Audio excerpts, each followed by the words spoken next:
Bienvenue dans Oser la reconversion, le podcast numéro 1 sur la reconversion. Je suis Claire Virose, ancienne avocate d'affaires, j'ai tout plaqué pour réaliser mon rêve. Et ça a été la meilleure décision de ma vie.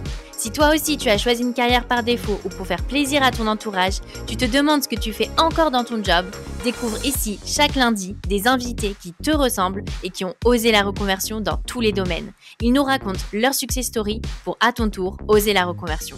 Chaque semaine, j'échange avec beaucoup d'entre vous qui ne sont plus nécessairement épanouis dans leur job.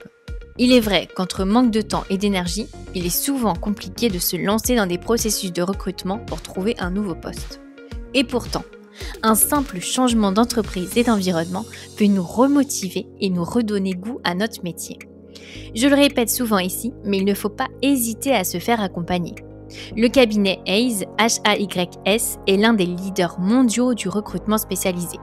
Avec 22 bureaux en France et au Luxembourg, ces 800 experts en recrutement sont à vos côtés à chaque étape de votre vie professionnelle. Quel que soit votre métier ou votre secteur d'activité, que vous cherchiez un emploi, un changement de carrière ou une montée en compétences, faites appel à eux. Hays, c'est bien plus qu'un cabinet de recrutement spécialisé. C'est un réseau unique d'entreprises et surtout un expert du marché qui vous propose des offres exclusives. Hays, c'est aussi une entreprise qui produit des supports pour vous accompagner dans l'évolution de votre carrière. Il dispose par exemple d'un site internet où vous pouvez retrouver des outils comme des guides, des livres blancs, des podcasts ou encore des articles. Vous pouvez par exemple vous positionner sur le marché ou négocier votre augmentation avec l'étude de rémunération ou le baromètre des salaires. Vous préparez à la reconversion avec l'article Les difficultés d'un projet de reconversion professionnelle ou encore construire votre CV grâce au livre blanc Créer le CV parfait. Alors n'hésitez plus et rendez-vous gratuitement sur le site www.hays.fr pour consulter plus de 7000 offres d'emploi centralisées, contacter un expert en recrutement et postuler au job de vos rêves. Je vous mets le lien dans la description de l'épisode. Aujourd'hui, j'accueille dans Oser la reconversion Yann Woodcock, W-O-O-D-C-O-C-K, qui s'est reconverti de pilote d'avion de ligne à avocat après avoir pris conscience de la catastrophe écologique. Yann rêvait de devenir pilote d'avion, un rêve de petit garçon. Il deviendra pilote d'avion de ligne pour une grande compagnie aérienne européenne pendant plus d'une dizaine d'années. Yann effectue chaque mois les vols transatlantiques à destination de New York, Boston ou encore d'Afrique du Sud. Jusqu'au jour où il prend conscience de l'ampleur de la catastrophe climatique et décide de tout quitter. Son post annonçant sa reconversion sur LinkedIn il y a quelques semaines a fait le buzz. Je pars car j'ai pris conscience de l'ampleur de la catastrophe climatique et de l'effondrement du vivant. Je ne souhaite plus être partie prenante d'une industrie contribuant de manière significative au problème. Aujourd'hui, Yann termine ses études de droit à Genève, en Suisse, pour devenir avocat. Il souhaite défendre un monde plus juste et également engagé dans la politique. Alors avec Yann, on a évoqué son quotidien de pilote d'avion, le déclic de se reconvertir par conviction suite à plusieurs rencontres, les aberrations écologiques dont il a été témoin, comment il a préparé sa reconversion, la nécessité d'un changement collectif et les réactions de ses collègues suite à sa reconversion et à son buzz sur LinkedIn. Mais je ne vous en dis pas plus et laisse place à ma conversation avec Yann. Bonjour Yann, bienvenue dans Oser la reconversion, je suis ravie de t'accueillir. Bonjour, merci, je suis très content d'être là. Moi aussi. Alors, est-ce que tu peux te présenter? Oui, alors je m'appelle Yann, j'habite en Suisse, j'ai 35 ans et puis ça fait 13 ans que j'étais pilote de ligne jusqu'à quelques mois et j'ai démissionné pour me reconvertir dans le droit, domaine duquel je pense que tu peux aussi raconter beaucoup de choses. Donc moi, j'entame ce domaine maintenant. J'ai fini les études l'année dernière et donc je commence un stage d'avocat en Suisse ce juillet. Et puis ça dure 2 ans et ensuite il y a le barreau. Je sais pas si c'est comme en France, mais T'as l'équivalent de l'école d'avocat en fait, là, c'est ça, à peu c'est près? ça. Ouais, on peut rentrer dans les détails. C'est cantonal encore en Suisse, mais Ok. moi oui, là j'ai l'école d'avocature. Ouais. Alors, c'est assez intéressant ta reconversion parce que, comme tu l'as dit, souvent, on a plutôt des avocats qui se reconvertissent. Donc, déjà, c'est assez intéressant d'avoir une reconversion dans ce sens-là. Et surtout, c'est la première fois qu'on a une reconversion par conviction. Donc, d'habitude, on a souvent des reconversions passion. Et donc, toi, c'est vraiment par conviction que tu t'es reconverti. J'ai eu envie de t'interviewer parce que tu as fait un post sur LinkedIn qui a beaucoup buzzé et fait beaucoup de bruit. Et je me suis dit que ce serait intéressant que tu aies le temps de vraiment nous raconter un peu ton cheminement et ton déclic. Est-ce que peut-être tu peux nous raconter rapidement un peu, voilà ce côté un peu reconversion conviction que tu as eu? Ouais, alors, je commence toujours par rappeler, enfin, quand j'ai recommencé les études en parallèle donc de mon métier, j'avais pas en tête de me reconvertir. C'était vraiment, j'ai recommencé les études de droit par intérêt, par utilité aussi, parce que je me suis dit que le droit, ça pouvait être utile pour défendre certaines causes qu'on défend par ailleurs. Et on me demande toujours quand, il n'y a pas vraiment de moment de déclic, mais je pense ces dernières années, en me renseignant davantage sur le réchauffement climatique, les rapports du GIEC, différents auteurs, différentes solutions proposées, tant par les politiques que par les scientifiques, et puis l'évaluation de ces différentes solutions, que je me suis dit, non, au bout d'un moment, je ne peux pas continuer dans cette voie-là. Donc voilà, c'était pas un projet dès le début, mais c'est venu petit à petit. Et d'autres gens qui se sont reconvertis m'ont aussi aidé à réaliser qu'en fait, c'était quelque chose qui était dans le champ des possibles, parce que en tant que pilote de ligne, on n'y pense peut-être pas forcément. On est sur un rail, on sait exactement où on sera dans 20, 30 ans, et où on sera à la retraite. Et du coup, fallait un peu changer de voie. Et alors, comment ça a commencé? Comment tu as eu envie d'être pilote d'avion? C'était un rêve d'enfant? Ah, ça, c'était un rêve de gosse. Ouais. Là aussi, on me demande souvent pourquoi. J'ai pas l'histoire comme beaucoup qui disent, ah ouais, je faisais je sais pas, du modélisme avec mon papa ou ma maman. Et puis, non, non, c'était toujours, je demande à ma maman quand, et elle me dit toujours que elle sait pas non plus. C'était toujours ça. Et alors, comment tu as réussi? Parce que c'est des études qui sont assez difficiles parce que, donc toi, tu étais pilote de ligne.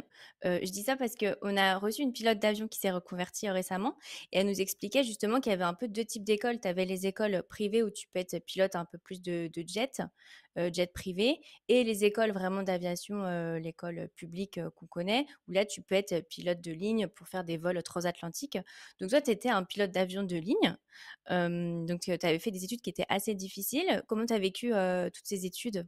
Bah, vu que c'était une passion, c'était aussi un moment très agréable d'apprendre tout ce nouveau métier, nouveau milieu. Après, bon, c'est peut-être pas très relevant, mais on peut faire une école privée et aussi finir ensuite en tant que pilote de ligne. C'est juste que Ah oui, c'est possible? c'est possible, mais il faut le financer soi-même. Enfin, du coup, voilà. Enfin, je pense qu'il y a 1000 façons de faire pilote de ligne, mais un peu les deux grandes voies, l'une, c'est le financement privé dans une école, on va dire privée. Et ensuite, on essaie de se faire embaucher. Donc, souvent, on va voler pour des compagnies de jets privés ou des plus petites compagnies. Mais j'ai aussi plusieurs amis qui ont fait ce chemin-là et qui finissent maintenant dans des compagnies aériennes majeures. Ah oui, donc c'est possible. Mais c'est vrai que la voie principale pour les grandes compagnies, c'est elles qui aiment bien former leurs pilotes. Ouais. Ah oui, je pensais qu'il y avait une histoire de diplôme que, voilà, une fois qu'on avait un certain diplôme, on pouvait pas forcément travailler pour les grosses compagnies. Alors peut-être qu'encore en France, c'est différent. C'est possible parce qu'il y a cette ENAC qui pour moi est encore un peu une nébuleuse. Je sais pas trop exactement ce qu'on y fait. Mais c'est peut-être un petit peu plus élitiste aussi. La formation est peut-être un peu plus touffue, je sais pas. Et donc toi, tu faisais toujours les mêmes vols? Comment ça se passe? T'as toujours les mêmes destinations? Ça change quand tu étais pilote d'avion?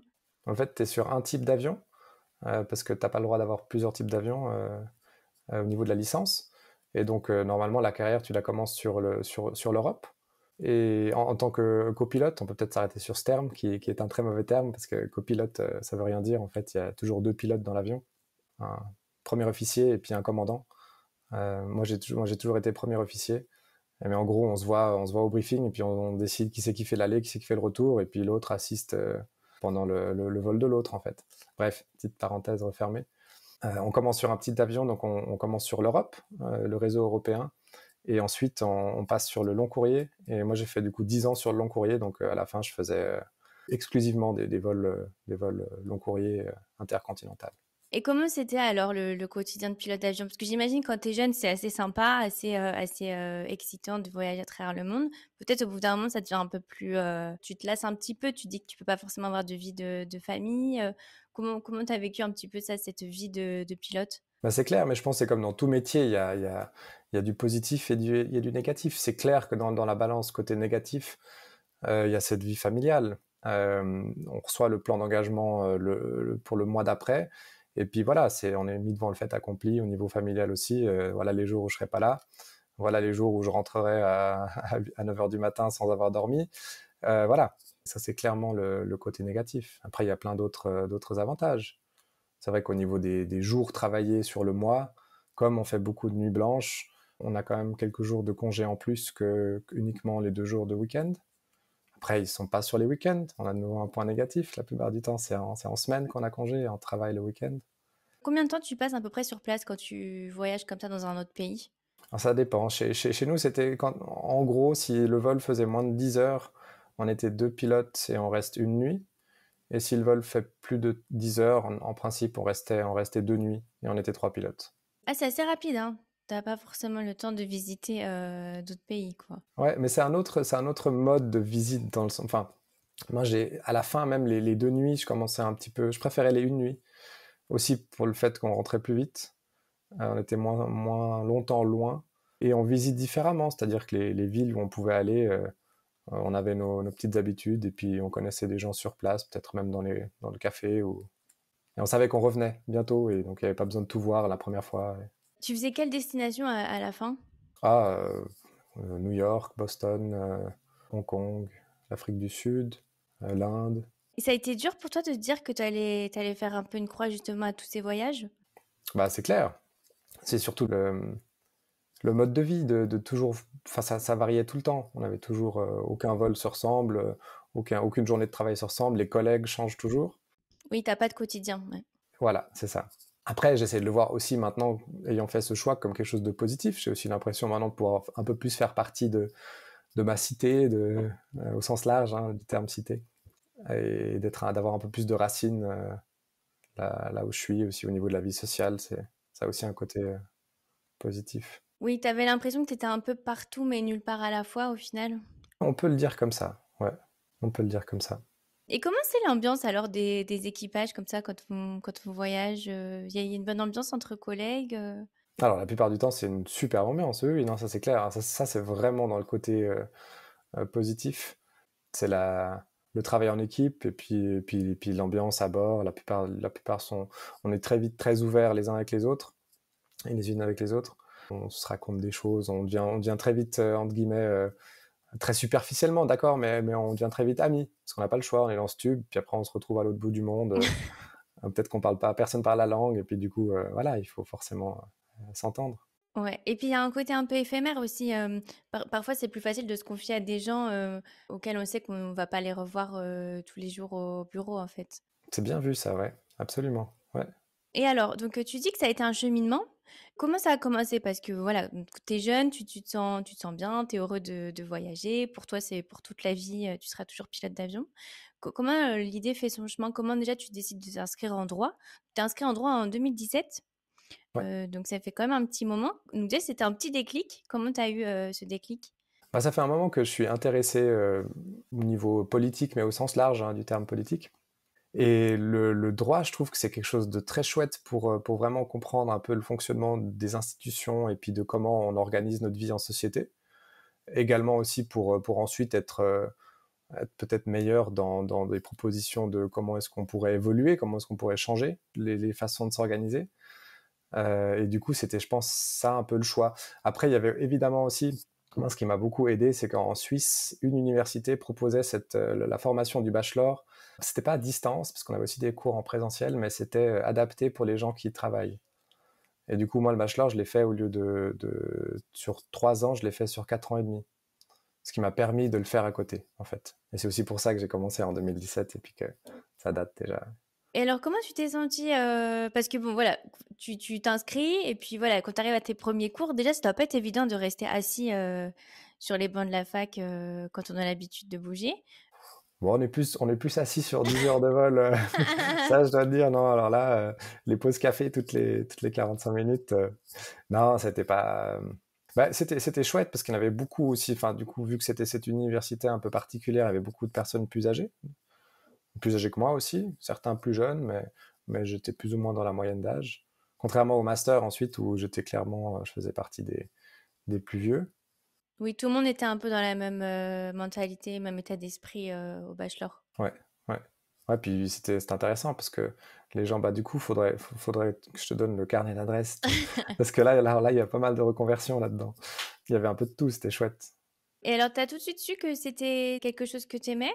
Je pense que oui. Je pense que dès le début, j'ai très vite croché Et c'est aussi ce que je dis dans mon post, c'est que et j'insiste toujours là-dessus, c'est que là, j'ai trouvé un plan B qui me plaît énormément. Je suis pas en train de prétendre de faire un gros sacrifice et puis évidemment, ça va être douloureux de plus avoir le pied dans l'aviation qui reste une passion, mais c'est pas non plus, je suis pas en train de dire que, voilà, que je plaque tout et puis que je vais aller travailler. J'essaie toujours de chercher un métier qui serait pas plaisant, mais j'ai pas envie de vexer personne, donc je prends pas d'exemple. Mais de faire quelque chose qui me plaît pas, absolument pas. Après, c'est rigolo parce que tous les invités disent ça, mais en fait, il n'y a jamais de reconversion abrupte comme ça, en fait. Parce que pour tous les invités, c'est un cheminement. Et c'est marrant parce que souvent, quand j'invite justement des invités, parfois, ils me disent ah, mais moi, je ne me suis pas vraiment reconvertie, ça s'est fait comme ça. Parce qu'il n'y a jamais de séparation brutale, finalement. On passe d'une chose à l'autre sans ce cheminement, en fait. C'est ça qui est intéressant. C'est que personne n'a l'impression de s'être reconverti du jour au lendemain ou avoir fait des gros sacrifices parce qu'il y a toujours un côté changement un peu dans le temps. Ouais, ouais. Bon, après, je rajoute ça en plus, en particulier peut-être parce que, bon, je savais pas que ce post sur LinkedIn allait buzzer, mais même tout ce que je publie, je considère qu'il faut que je puisse enfin, le soutenir. Et je voulais vraiment préciser que de partir en disant oui, je pars pour des considérations écologiques, euh, ça devait pas être vu comme une sorte de mise en avant morale ou comme je me considérerais supérieur à d'autres qui le feraient pas du tout. Enfin, la plupart ne peuvent pas, la plupart n'ont pas les moyens, premièrement déjà matériels de faire ce que j'ai fait. Donc je suis pas du tout en train de pointer qui que ce soit du doigt qui le ferait pas en fait. Et est-ce que toi, tu as eu ce sentiment un petit peu de, voilà, il faut changer les choses parce que, voilà, tu as aussi vu, par exemple, je sais pas, des avions qui vont rouler à vide ou des choses comme ça, des choses que peut-être nous, dont on n'est pas au courant. Tu penses que toi, tu as vu plus de choses ou tu es peut-être plus conscient que un petit peu, voilà, tous les autres qui ne sont pas forcément dans l'aviation? Bah, oui, déjà oui, absolument. C'est clair qu'il y a des petites aberrations comme ça qu'on voit peut-être plus à l'interne. Ou de l'emport de carburant, ce qu'on essaie d'éviter, mais d'emporter beaucoup de carburant avec soi parce que le carburant à destination il est moins cher. Il faut savoir que chaque tonne qu'on embarque en plus de carburant, et ben ça consomme énormément, 200 kilos environ pour la transporter, rien que pour la transporter. Mais après, j'essaie toujours de distinguer quand même, pour moi, c'est les vols à vide et tout ça, c'est clair, c'est des aberrations, faut les supprimer. Mais ça n'enlève rien au problème plus fondamental qu'on a, c'est qu'au niveau de l'ampleur et de l'échelle du changement qu'on doit apporter, même si on supprimait tous les vols à vide, même si on verdissait un petit peu à gauche, à droite, ça serait toujours à des années-lumière de l'intensité du changement requis. Donc, mais oui, pour répondre à ta question, il y a deux, trois petites aberrations comme ça que... Oui, parce que j'avais lu au moment du Covid justement que en fait les avions continuaient de naviguer parce que ils devaient faire un certain nombre de vols pour pouvoir maintenir le droit d'utiliser cette ligne. Donc c'est pour ça que j'avais lu l'histoire des vols à vide. Donc ça c'est vrai. Oui, après, je pourrais pas te dire si c'était vraiment un phénomène d'ampleur. J'avais aussi vu, je sais aussi qu'à l'interne, chez nous, ça avait posé des questions, que beaucoup de gens s'étaient étonnés de voir ça. Il me semble qu'à la fin du Covid, je crois que c'était une question de droit d'atterrissage pour les aéroports. Certains aéroports avaient dit, bon, ok, on fait une trêve, mais je crois que c'était des accords pour ce qui est des slots pour les aéroports.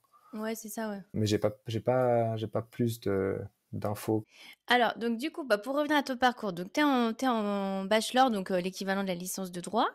Donc là, ça te plaît. Parallèlement, toi, tu commences à te dire, tu commences à te sentir en fait un peu en décalage entre ton métier et tes convictions un peu politiques. Comment le cheminement se fait? Parce que t'as cette sensation un petit peu justement de décalage un peu entre qui t'étais et ce que tu faisais? De décalage, oui. Après, puisque c'est ce que je dis aussi maintenant aux autres, il faut pas culpabiliser d'être dans un milieu pollué. Enfin, c'est mon avis. Je pense pas qu'il faut culpabiliser, en tout cas, encore moins culpabiliser les gens, mais même en tant que personne travaillant dans un milieu polluant, en contradiction même avec ses valeurs, et avec, je dis, c'est pas que des valeurs, c'est de la science, hein, mais à mon avis, il faut pas culpabiliser parce que la société, on ne va pas s'en sortir si on compte sur chaque individu et sur sa responsabilité individuelle de prendre en main sa reconversion et puis de travailler dans un autre secteur. Déjà, il n'y a pas assez de secteurs qui permettront de reconvertir tout le monde. C'est un choix de société. Il faut globalement, de façon démocratique, décider comment est-ce qu'on traite tous ces secteurs avec beaucoup d'emplois et comment est-ce qu'on reconvertit ces personnes. Donc, moi, j'aurais tendance à dire qu'il ne faut pas culpabiliser, mais il faut par contre peut-être s'organiser et puis se renseigner auprès d'autres personnes qui militent justement pour une espèce de transition comme ça de pan de l'économie où il y a des emplois qu'on ne peut pas juste laisser tomber en fermant une usine polluante et puis sans s'occuper des personnes qui y travaillent, par exemple. Et comment tu vois la suite alors pour toi? Donc, tu te vois avocat et après, tu aimerais justement être peut-être un peu dans la politique ou avocat, par exemple, pour une ONG. Comment tu vois un peu la suite? Alors, moi, j'y vais étape par étape, je dis toujours. Là, maintenant, l'étape, c'est l'école d'avocature. Le stage, c'est la prochaine étape. Je sais ce que je veux pas faire. J'ai guigné, j'ai vu que tu avais fait une vidéo sur comment devenir... comment il s'appelle, celui dans la série Suits, là? Oui, Harvey Voilà. Specter. Alors ça, je veux pas. Ça, par exemple, ça, absolument pas. Non, je plaisante. Dans l'étude où je vais, je dis toujours, il y a une ou deux personnes qui ont fondé une association en Suisse qui s'appelle les Avocats pour le climat.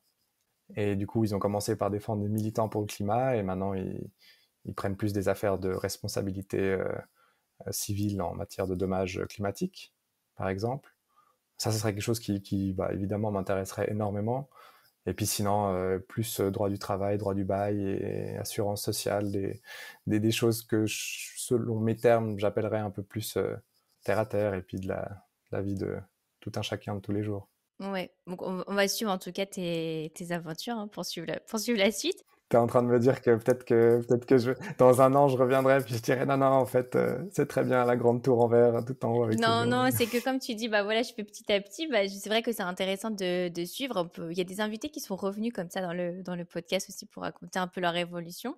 Donc c'est vrai que c'est intéressant de te recevoir maintenant parce que tu viens juste de faire la transition. C'est aussi frais pour toi, mais ce serait aussi intéressant, je pense, de t'écouter peut-être dans 2 ans, 3 ans. Et donc là, tu as fait la transition récemment hein, parce que donc, ton post LinkedIn, ça date c'était en février, hein, je crois. C'était le 1er mai. Ah, 1er mai, pardon. 1er mai, oui. Et ça date de février, je crois que tu venais juste d'arrêter l'aviation, c'est ça? Alors, j'ai posé ma démission en décembre avec effet c'était en avril. Ok. Et alors, comment t'as décidé du timing? Est-ce que t'attendais de s'avancer dans tes études de droit? Comment ça s'est passé?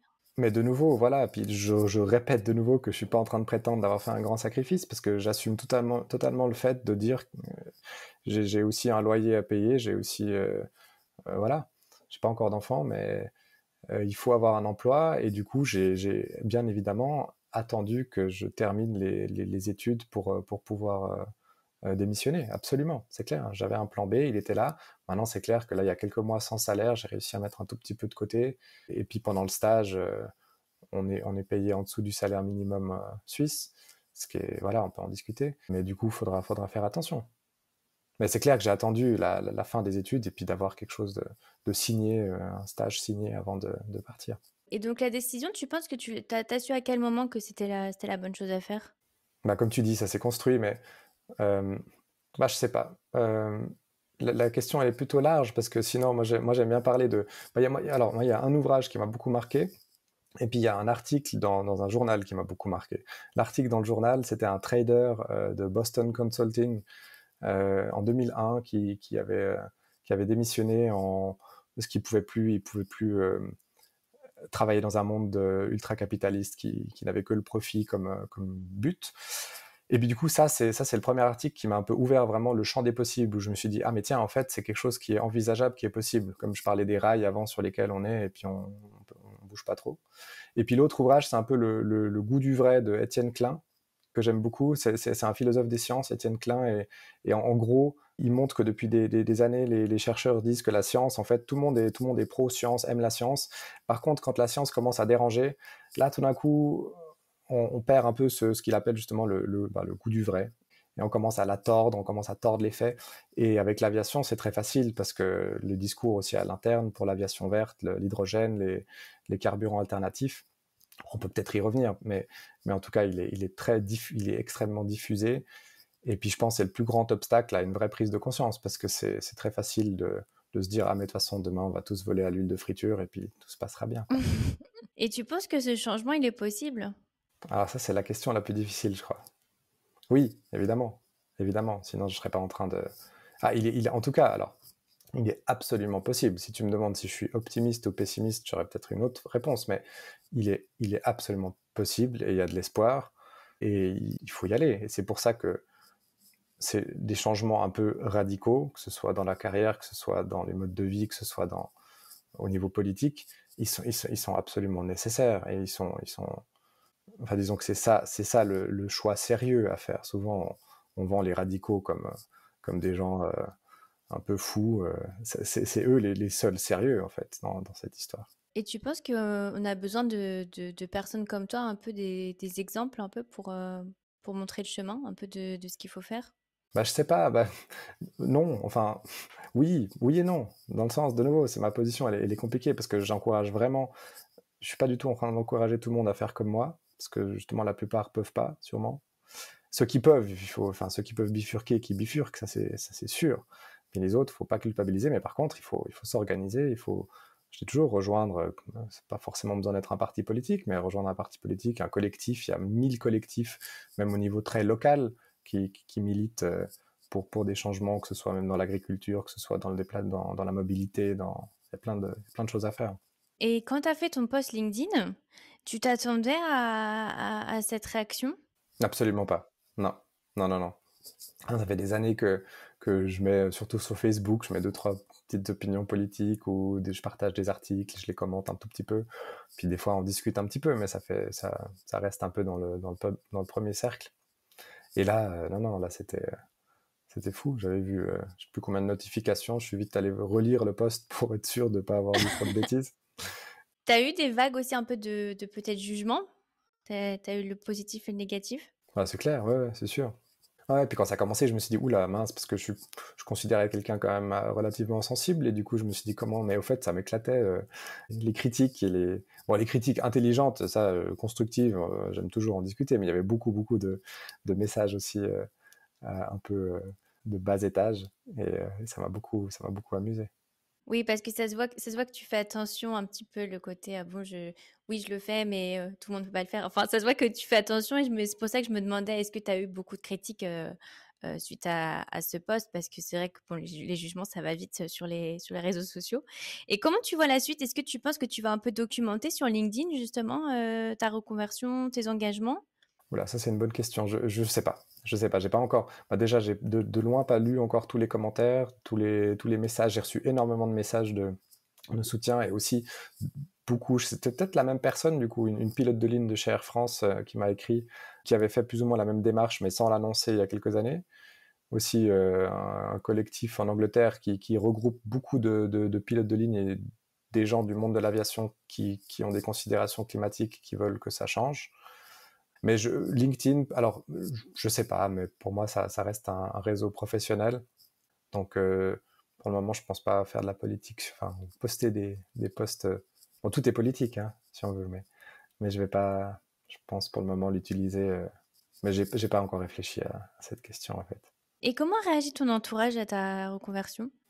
Mais très bien. Alors les amis, la famille, beaucoup de soutien et ils ont très bien réagi.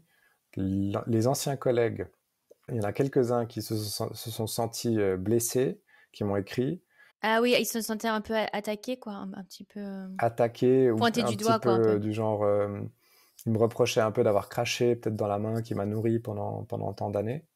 Voilà, je peux comprendre. J'ai essayé de formuler mon poste pour que ce soit pas compris comme ça.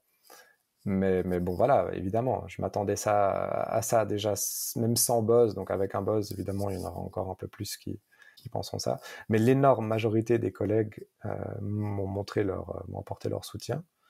Et aussi venant de personnes où je m'y attendais, alors vraiment pas, des anciens commandants de bord avec qui on avait eu des discussions sur le climat et on n'était pas du tout sur à la même page, et qui m'ont non seulement dit bravo pour ta cohérence, mais aussi je suis tout à fait d'accord avec toi sur le fond. Et ça, je me suis dit, tiens, je m'y attendais pas. Tu penses que les choses sont en train de changer un petit peu, les mentalités sont en train d'évoluer? Alors oui, après, l'ampleur n'est pas suffisante, mais je parle avec des collègues qui maintenant sont commandants et qui volent avec la jeune génération.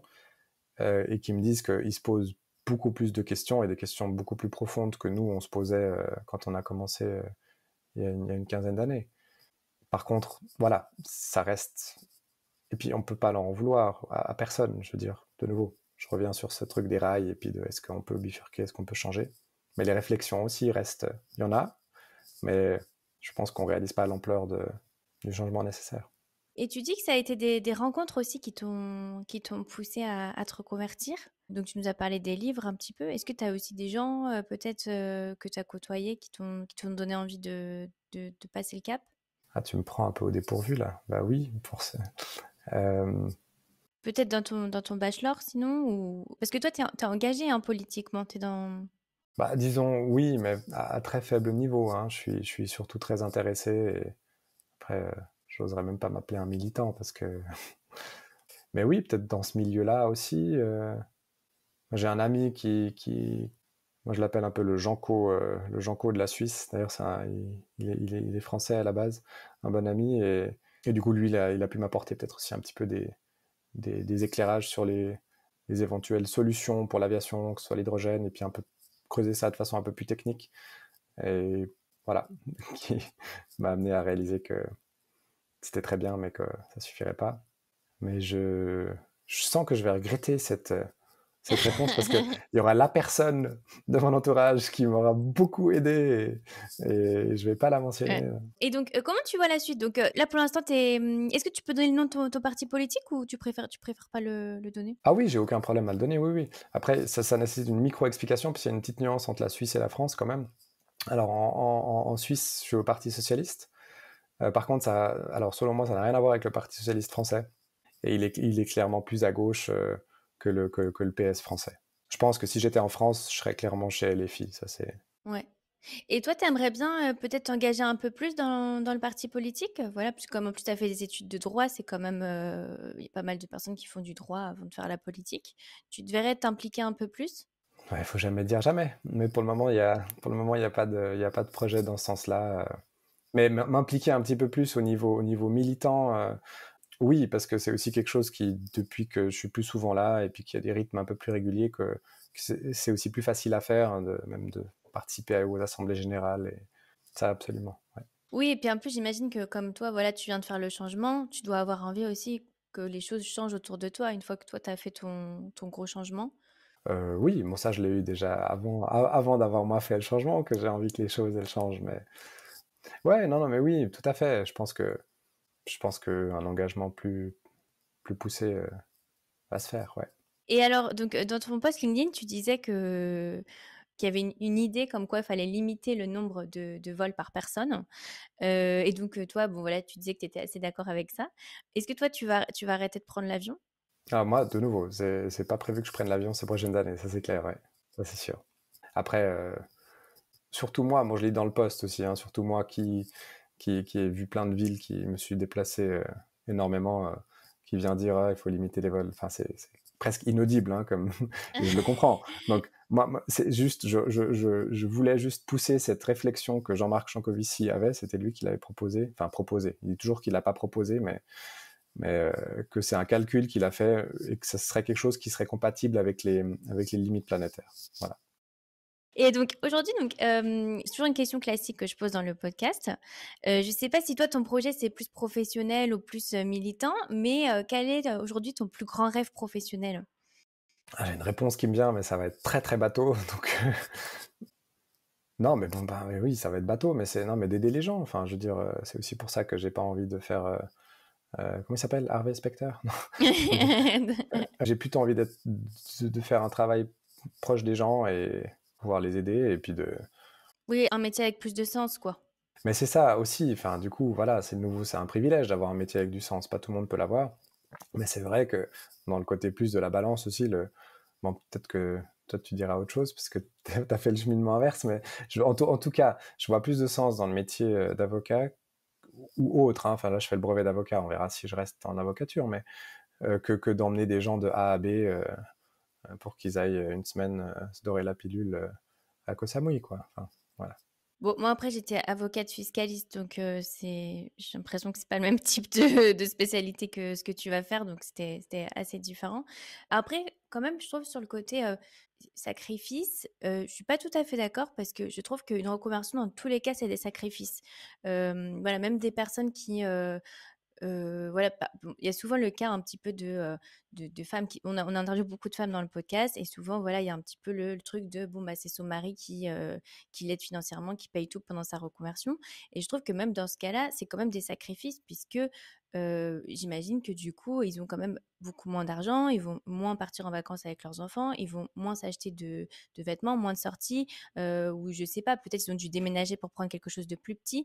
Mais je trouve quand même que même si on peut se le permettre, il y a toujours des sacrifices et ça n'arrive jamais à une situation où on ne change rien pour se reconvertir en fait. On doit toujours, j'imagine que toi aussi tu as dû faire des changements même si tu peux te le permettre. Ah, c'est évident. C'est pour ça que, de nouveau, c'est comme dans tout, j'essaie d'avoir les deux plans. Je veux dire, c'est clair qu'il y a des sacrifices, c'est clair qu'il y a des choses plus compliquées au niveau financier, au niveau rythme aussi. Je veux dire, moi, j'aimais bien avoir ce rythme où on pouvait, quand on avait congé, faire un peu ce qu'on veut, dormir jusqu'à quand on veut. Là, ça va drastiquement changer. Par contre, j'ai de la peine à mettre ces sacrifices en avant parce qu'au niveau de l'ampleur, il reste quand même très, très Oui, faible oui, oui, par oui. rapport à ce que ça représenterait ou ce que ça coûterait à beaucoup d'autres gens qui ne pourraient pas se le permettre ou de façon beaucoup plus difficile avec des sacrifices bien plus grands. Et il y en a qui le font d'ailleurs. Et tout ce que je veux souligner, c'est que je prétends pas faire partie des gens qui... Oui, oui, bien sûr. Peut-être que le terme sacrifice, il est un petit peu fort, mais ce que je veux dire, c'est que il y a aussi des personnes qui ont envie de le faire, mais qui ne le font pas parce qu'elles disent, bah, moi, je peux pas me le permettre. Et je trouve que, en fait, il y a plein de gens, en fait, qui arrivent à le faire quand même. Tu vois ce que je veux dire? Donc, si tu Ouais, as ouais. vraiment envie, tu peux trouver des solutions pour pouvoir le faire. Oui. Après, je suis d'accord jusqu'à un certain point. Puis après, je trouve que ce discours, il peut parfois même, enfin, être un peu même contre-productif pour les gens, du coup, franchement, ça devient très, très compliqué. Puis s'ils pensent que, en fait, c'est juste parce qu'on veut qu'on peut, c'est un peu ce truc de méritocratie. Et du coup, que en fait, ils réalisent, mais ils font pas parce qu'ils peuvent pas. Et du coup, qu'ils culpabilisent et puis qu'ils pensent que c'est eux le problème et que c'est eux les nuls parce qu'ils n'arrivent pas. Je pense qu'il y a vraiment beaucoup de cas où c'est tellement compliqué Oui, qu'on oui, peut même oui. pas exiger. Mais je vois ce que tu veux dire. Je vois ce que tu veux dire et je te Bon, il y a plein de rejoins. situations de toute façon, hein, mais c'est que c'est vrai, il y a des fois des situations où de dire bon bah oui, bah lui cette personne l'a fait, mais moi je peux pas le faire et faut aussi, enfin voilà, mais les personnes ne disent pas forcément, racontent pas forcément tout et c'est possible. Et quel conseil tu donnerais aux auditeurs qui sont dans une situation un peu comme celle où tu as été, où ils ont un espèce de clivage entre qui ils sont et puis ce qu'ils font, tu vois, un petit peu le côté déconnexion, un peu manque de sens. Souvent, c'est des situations qui sont assez difficiles. Quel conseil tu donnerais peut-être si tu peux essayer de repenser à quand toi, tu es dans cette situation au quotidien? Mais je pense que du coup, bah, le fait d'en parler et puis de se regrouper, je pense que tout passe par là. C'est un peu la clé. Après, voilà, les façons enfin, les façons de le faire sont variées et multiples. Moi, je parlais de parti politique, je parlais de collectif, mais quelqu'un qui n'est pas d'accord avec les valeurs d'entreprise. Après, voilà, il faut peut-être, sans vouloir euh, prétendre que ça puisse avoir énormément d'impact dans la configuration actuelle, mais rien qu'un, je sais pas, un comité d'entreprise ou un syndicat, enfin, toutes ces choses-là, on a perdu un petit peu, à mon avis, le réflexe collectif, en fait. Enfin, on est fort quand on est ensemble, et puis je pense que du moment qu'on en parle à des gens et puis qu'on va à des réunions X ou Y, on réalise aussi qu'on est de loin pas le ou la seule à ressentir ce genre de choses et à avoir les besoins qu'on a, en fait. C'est vrai que bon, l'idée du podcast aussi, c'est un petit peu ça. Ça peut être aussi de contacter les invités, d'autres personnes qui l'ont fait. Tu sais, ça peut être aussi en ligne sur les réseaux, de trouver d'autres personnes qui sont un petit peu dans le même parcours et puis les contacter et pas hésiter à poser des questions parce que, en général, les personnes, elles aiment bien partager aussi un peu leur parcours. Ouais, ah, c'est sûr. Puis du coup, ça crée du lien et ça peut aboutir à quelque chose. Et alors, c'est vrai que je t'avais pas posé la question, mais comment tes parents ont réagi à ta reconversion? Très bien, très très bien. Ouais, les amis, proches, famille, tous très bien. Il n'y a pas eu le côté un petit peu, tu as fait des longues études et maintenant tu mets un peu tout ça de côté? Après, les longues études, c'était plus le droit, hein. Le pilote de ligne, 2 ans et demi, 2 ans et demi, 3 ans, c'est fini, hein. C'est pas si long que ça. On pense toujours que c'est quelque chose de très long. C'est très intense, mais c'est pas long. Non, non. Bon, j'ai de la chance aussi, hein. Chacun, après, peut-être des familles différentes, mais j'ai en tout cas une mère qui me soutient énormément. Mais j'avais un petit peu peur vu qu'elle m'a aussi beaucoup soutenu dans le processus de faire pilote de ligne, Ouais.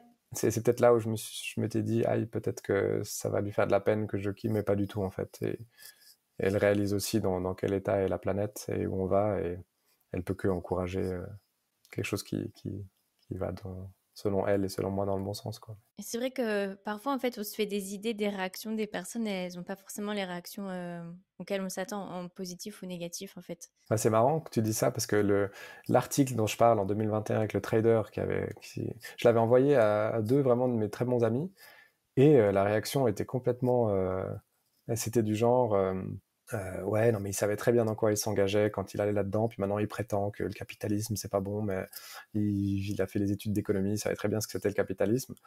Puis du coup je me suis un peu reconnu quand même dans cette réaction, dans le sens qu'on peut l'appliquer à moi aussi. Et je pense que c'est quand même bien plus compliqué que ça, et puis on est tous humains et on réalise des choses à un différent rythme, et puis on n'a pas forcément toutes les cartes en main dès le début, qu'elles soient intellectuelles ou pratiques, quoi. Ouais. Et puis, on change aussi, je pense quand même qu'on n'est pas forcément la même personne à 20, 30 ou 40 ans, en fait. Donc, ce qui pouvait être en accord avec toi à un moment n'est pas forcément à un autre. Ouais. Alors, dernière question, c'est toujours la question de la fin. Quel est le meilleur conseil qu'on t'ait déjà donné? Oula. Ah ouais, bon, le meilleur conseil qu'on m'ait jamais donné. Ah ouais, peut-être que, je sais pas si c'est un conseil, mais moi je pensais à une phrase que j'aime beaucoup, c'est aller à contre-courant, parce qu'à contre-cœur, c'est plus compliqué, hein. Par exemple. Ah, c'est dur de penser à ça comme ça rapidement, là. Ouais, bon, je pense que la vie est courte, il faut y aller. Non, non, si on peut, il faut, et puis si on peut pas, faut pas culpabiliser. Je pense que c'est vraiment le message principal, parce que j'ai longtemps été en décalage entre mes convictions, mes valeurs, la science, j'insiste toujours, c'est pas que des valeurs, et mon métier. Et du coup, ne pas non plus s'autodétruire en étant dans ce milieu sans avoir vraiment de porte de sortie réaliste, en fait. Oui, il y a un temps pour tout aussi, peut-être ce serait un peu ça, parce que voilà, c'est une reconversion, ça se prépare, voilà, on peut avoir je veux dire, même si dans une période de transition où on se sent en décalage, ensuite ça peut déboucher sur autre chose, en fait. Tout ne se fait pas en un claquement de doigts, en fait. Même si on est en décalage, c'est pas pour autant qu'on doit dire, bon bah ok, je suis en décalage, je peux plus, je dois arrêter maintenant. On peut prendre le temps de construire sa reconversion et pour après avoir quelque chose de mieux. Ça se construit dans tous les cas, en fait. Oui. Et si c'est pour un décalage climatique, je rajouterais juste à condition qu'à côté, on s'engage au niveau collectif, qu'on se renseigne, et puis qu'on s'engage pour changer le système au niveau plus large. Ça, ce serait le message que j'ajouterais. Je voulais te poser aussi cette question, c'est que dans ton post, tu parlais de reconversion collective. Je trouvais ça intéressant par rapport au podcast. Comment tu le vois un petit peu ça, les reconversions collectives? Mais il n'y a pas de solution miracle. C'est juste, moi, je dis toujours, la question climatique et écologique, on a tous un problème commun. Donc moi, ce que je dis toujours, c'est asseyons-nous à la même table et regardons le problème en face. C'est notre problème commun. Parce que moi, ce que je déteste, c'est quand on dit « oui, non mais l'aviation, il faut décroître » ou n'importe quel autre secteur, il faut réduire la consommation et l'empreinte humaine. On va toujours nous répondre « oui, mais les emplois ». Et c'est juste, parce qu'il y a énormément de gens, du coup, qui seront laissés sur la touche si on ferme juste l'entreprise sans... Et puis là, il y a énormément de modèles, de modèles démocratiques, participatifs, pour décider quels sont les besoins essentiels qu'on a dans une société, comment est-ce qu'on traite les gens qui travaillent dans des domaines non essentiels ou moins essentiels, comment est-ce qu'on les reconvertit. Il faut qu'on s'occupe de ces gens-là, collectivement. C'est un gros challenge, hein. Mais sinon, on reste immobile, parce que, évidemment, dès qu'on essaie de changer quelque chose, les emplois, évidemment, il y a des emplois, et il faut qu'on s'en occupe.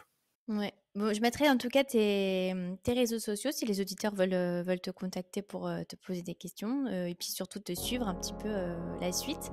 Un grand merci Yann pour tout ce que tu as partagé. Merci à toi, merci beaucoup. Si vous avez aimé l'épisode, abonnez-vous et laissez-moi un commentaire si vous écoutez l'épisode sur YouTube, et si vous écoutez l'épisode sur Apple Podcasts, Spotify ou Deezer, abonnez-vous et laissez une note 5 étoiles et un avis. C'est ce qui donne le plus de visibilité à ce podcast. N'hésitez pas à en parler autour de vous et à partager l'épisode sur les réseaux sociaux pour aider un plus grand nombre à oser la reconversion. Si vous souhaitez suivre les dernières actualités du podcast, rendez-vous sur notre compte Instagram @oserlareconversion et pour prolonger la discussion, rendez-vous sur notre groupe Facebook dédié aux auditeurs. Ensuite, si vous cherchez toutes les notes avec les références, allez dans le détail du podcast. Si vous souhaitez devenir annonceur, me proposer un invité ou me poser des questions, je serai ravie d'y répondre par mail à l'adresse partenariat@oserlareconversion.com.